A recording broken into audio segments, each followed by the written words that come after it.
Hello guys, तो स्वागत है एक न्यू वीडियो में। तो guys, modern day pro wrestling में एक नया एक्साइटिंग और खास फिनिशिंग मूव बना पाना बहुत मुश्किल है। हर तरह से किए जाने वाले मूव्स कभी न कभी एक फिनिशिंग मूव के तौर पर पहले ही इस्तेमाल किए जा चुके हैं, जिस वजह से नए रेसलर के लिए कुछ अलग करना काफी मुश्किल हो जाता है। ये एक बड़ी परेशानी है कि आज से 20 साल पहले जो मूव्स आइकॉनिक होते थे और जिन्हें प्रोटेक्ट किया जाता था, आज उन मूव्स को आम मूव के तौर पर इस्तेमाल किया जा रहा है। इसका ये मतलब है कि अगर एक नया रेसलर अब उस मूव को अपना फिनिशर बनाएगा तो फैंस ये मानने में काफी समय लगेगा उस मूव में कुछ खास बात है। तो गाइस, आज के इस वीडियो में 5 आइकॉनिक फिनिशिंग मूव के बारे में बात करेंगे जो ज्यादा असरदार नहीं रहे। तो गाइस, विदाउट वेस्टिंग टाइम चलो वीडियो स्टार्ट करते हैं। Number 1, sweet chain music. Modern day wrestling में सुपर किक सबसे ज्यादा इस्तेमाल किया जा चुका मूव में से एक है। एक सुपर किक अब लगभग सारे प्रो रेसलिंग मैचेस में देखने को मिल सकता है और एक सुपर किक को फिनिशिंग मूव की तरह इस्तेमाल कर पाना अब बहुत ही ज्यादा मुश्किल हो सकता है। शॉन माइकल्स को एक तरीके से WWE में सुपर किक का इस्तेमाल करने के लिए जाना जाता है और उनके वर्जन को स्वीट चेन म्यूजिक कहा जाता है। और अगर HBK आज के समय में डेब्यू करते तो शायद उस मूव को सफल नहीं कर पाते, क्योंकि अब रोस्टर को हर रेसलर उनका फिनिशर इस्तेमाल करता है। WWE जैसी बड़ी कंपनी में अब अगर कोई रेसलर सुपर किक को फिनिशिंग मूव की तरह इस्तेमाल करना चाहेगा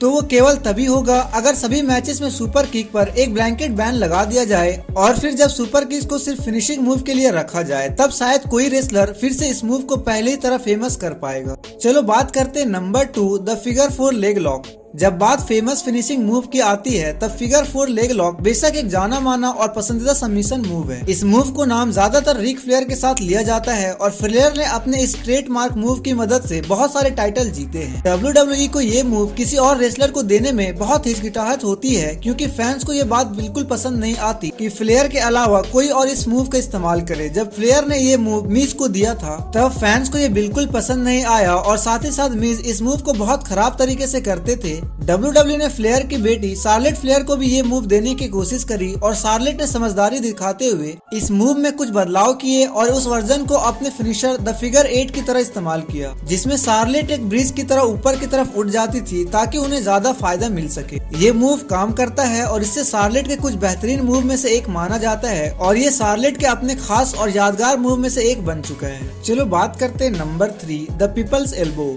द रॉक के अलावा किसी को भी द पीपल्स एल्बो करते हुए सोचना भी मुश्किल है। ये एक ऐसा मूव है जो सच में सिर्फ द रॉक ही अच्छे कर सकते हैं। द रॉक के अलावा किसी और को पीपल्स एल्बो करते हुए सोचना भी मुश्किल है। ये एक ऐसा मूव है जो सच में सिर्फ द रॉक ही अच्छे से कर सकते हैं। और द रॉक एक आम एल्बो ड्रॉप को भी इतने शानदार तरीके से करते हैं कि कंपनी के सबसे खास फिनिशिंग मूव में से एक शामिल हो गया। द पीपल्स एल्बो के जैसा कोई मूव आज के रेसलिंग में तो बिल्कुल नहीं चलेगा, क्योंकि फैंस इसके पीछे का लॉजिक कुछ ही समय में समझ जाएंगे। और अगर फिर भी किसी रेसलर ने इस मूव की नकल करने की कोशिश करी तो कुछ ही समय में ऑडियंस उसको बू करने लगेगी और उसके खिलाफ हो जाएगी। द रॉक ने इस मूव को शानदार तरीके से इस्तेमाल किया है और फैंस को इससे कोई भी कभी दिक्कत नहीं हुई है। लेकिन अब किसी रेसलर को इस तरह के मूव को फिनिशर की तरह इस्तेमाल करने के बाद भी फैंस को नाराज करने के लिए काफी होगी। चलो बात करते हैं number 4, the big splash.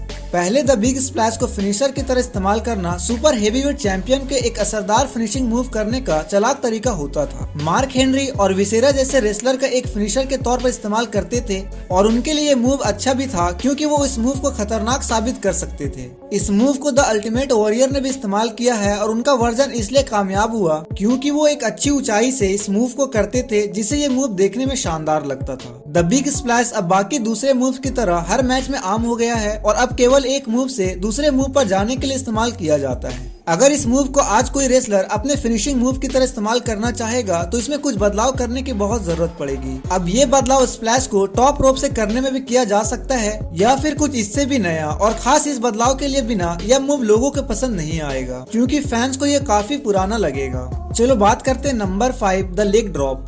Hulk Hogan वो रेसलर है जिन्होंने लेग ड्रॉप को WWE के सबसे प्रोटेक्टिव मूव में से एक बनाया है।